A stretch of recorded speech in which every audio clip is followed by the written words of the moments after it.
Lucia et sa mère en route pour quitter le pays. Arrivée à une certaine distance, Paulina rentre chez Eusebio pour réclamer ses pièces originaux pour son voyage en Australie.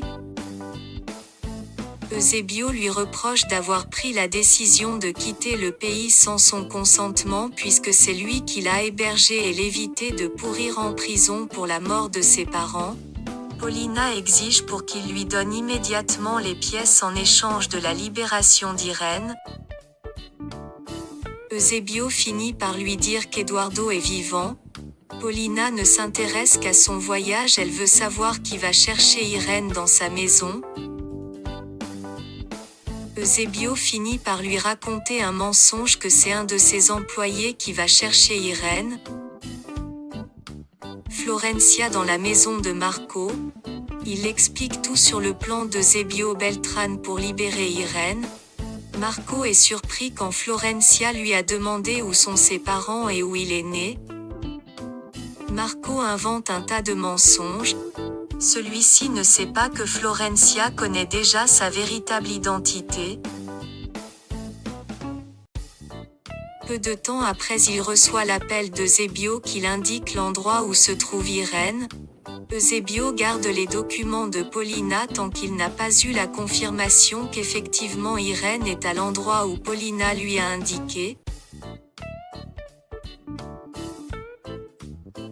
Florencia et Marco retrouvent Irène attachée dans une chambre. En sortant, une petite fille en pleurant interroge Florencia sur son grand-père Efren qu'elle a jamais vu depuis qu'il est parti de la maison avec Paulina Ouriascos. Dans la voiture, Marco veut appeler Eusebio pour lui dire qu'il a retrouvé Irène, mais Florencia refuse, disant que Eusebio va donner les papiers d'identité à Paulina pour quitter le pays avec Lucia. Marco l'assure que Eusebio va empêcher ce voyage. Peu de temps après, Eusebio reçoit l'appel de Marco qui confirme qu'il a retrouvé Irène. Eusebio décide alors de donner les pièces Regina Castagno à Paulina.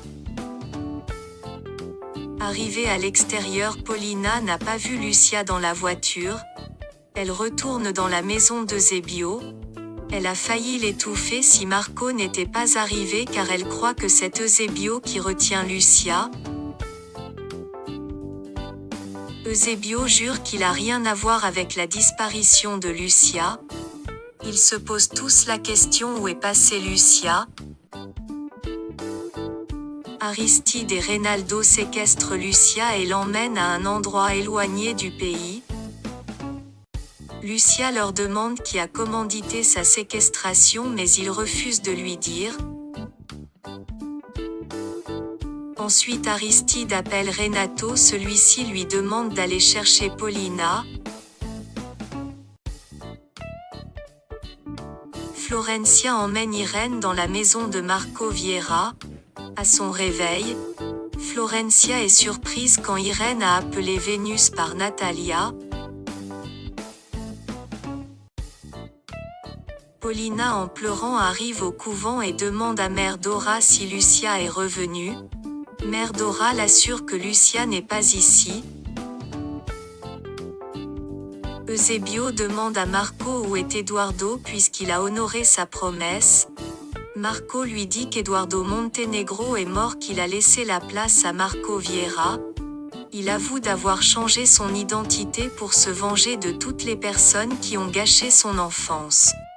J'attends de recevoir ce que vous m'avez promis en échange. Où est Eduardo Montenegro? Eduardo Montenegro est effectivement mort. Et qu'il doit le rester. Dans quel genre de plaisanterie pensez-vous donc m'emmener? Dites-moi. Eduardo Montenegro a dû mourir pour laisser la place à Marco Vieira. Peu de temps après la mort de ma mère, j'ai compris que le seul et le véritable ennemi d'Eduardo Montenegro, c'était vous.